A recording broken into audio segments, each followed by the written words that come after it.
Hi everyone, and welcome to Hearthside. My name's Michelle. I'm the writer on this blog, and I'm just working on making my content more accessible as I have time. So the article I want to talk about today is called Wights and Other Animist Thoughts, and this one's just sort of a fun topic that me and one of my kin got onto about what wights are and what things they can inhabit, and like if we think that wights exist in various objects, specifically cars, but not limited to cars in the body of the post. So definitely myself, I believe that there is a wight in my car, and also I have a name for my car. And that's always been the tradition in my family to have a name for our cars. Even though my parents are Christian, that's always something that we did. Now, me and the person that I was talking to about this have a bit of a difference in opinion about how a wight exists in a mechanical object such as a car, and whether the wight is like living in the car in the same way that a house wight would live in your house, or whether the wight is basically like the spirit of the car. And even when reading about house wights, there seemed to be historically some difference in opinion about that for house wights. So there were wights that lived in the house, but it also seemed like there was some belief as well that there was a specific spirit of a house that was like the embodiment of that house, basically. So my belief personally is that in the case of cars, what I'm describing as the wight is like the personality of the car, and it has like its own life force, basically. My kin is of the impression that a wight lives in a car, and you can invite a wight into a car, and I don't think either of them are necessarily wrong, just different ways of looking at it, and possibly you could have both.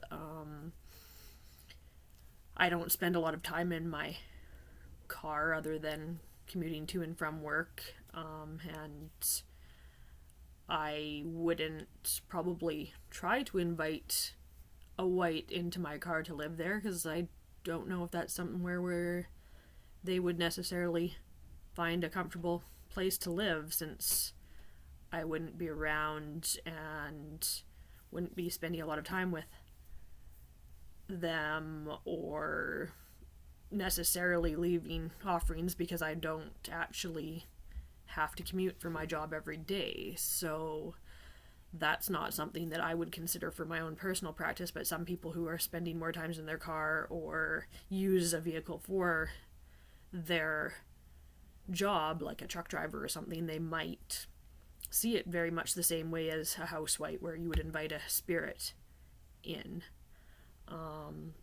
For me, it's always been like the car has a personality. My previous car, before the one that I have right now, when I sold it to my friend when I was moving, then after she purchased it, she said that it just like stopped running for her, and she said, "I think that your car is heartbroken," basically. And of course she wasn't a heathen, so like her view on the car being alive was not quite the same way that I was thinking of it, but it was just kind of funny that she happened to say that as if the car was alive, even if that wasn't what she necessarily believed. So I think cars definitely have spirits. I also think a lot of mechanical things do. An example I used in this blog is printers. I don't know what it is about printers, but they have a personality. I have huge problems getting along with, basically. And it seems like printers are set in their ways that they don't want to accomplish the task that they were designed for. So I definitely think that there's wights that live in printers, and they seem to be very cantankerous, but maybe I need to be starting a gifting cycle with them. I'm not really sure. Anyways, if we think that there are wights in these different objects, then we do have to think about, like, how are we engaging with these beings, basically. Are we leaving offerings, and what sort of offerings do you leave for a car wight, for example? And this was really what I was talking with my kin, basically, was the idea of, because we had different views on what the car wight was, what would be an appropriate offering for a car. And like I was saying, like they might like oil or something because they're a car, right?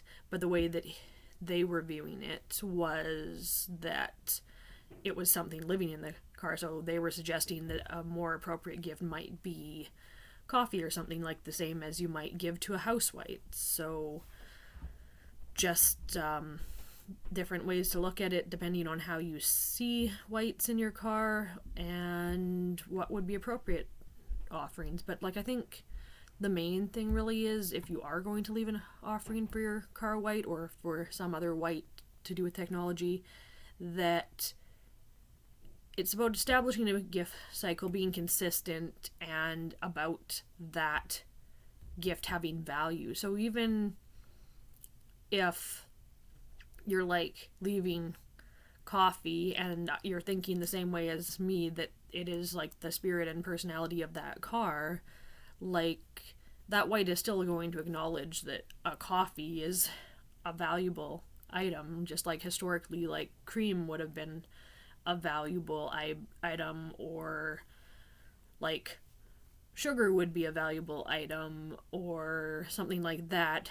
And definitely, I think in the modern context, oil would be a valuable item, no matter how you see the wight for your car. So they would understand that value of what you're gifting them. Yeah, so that's just like something to think about. I definitely admit that I'm an animist. I spend a lot of time thinking about spirits of different places, spirits of different objects, and that's a huge part of my practice. Also, because I currently live in a city, interacting with beings that are in man-made objects is something that I'm doing in some ways more frequently than like Landvatir or forest beings, basically, or other beings that might live in a forest. So yeah, that's basically where I'm coming from with that. And also, I went into in this post a little bit about how I think there's different sorts of wights in buildings in a city, and like everywhere, but because there's more different kinds of buildings in cities. For example, I currently live in an apartment, and I think that there's a house wight that lives specifically in my apartment, and I also think that there's probably a wight or several wights that live in the building, and then our building has a courtyard in between the buildings in the same address, basically, and I believe that there's wights in the courtyard, and I think that there's some sort of a Landvatir, even though it's a paved courtyard, but they're not as wild as a land wight that you would find in a forest, for example. So yeah, there's like lots of different wights that you're interacting with that live even in the context of a city space. So the important part is how you're interacting with them, being a good steward, creating the correct gifting cycles with them, and getting along, basically. Getting along with all the beings that exist around you. Yeah, so just pretty fun, lighthearted. It's nice to occasionally have a post that's not as heavy and just gets you thinking. That's everything for this one, and I hope to see you next time.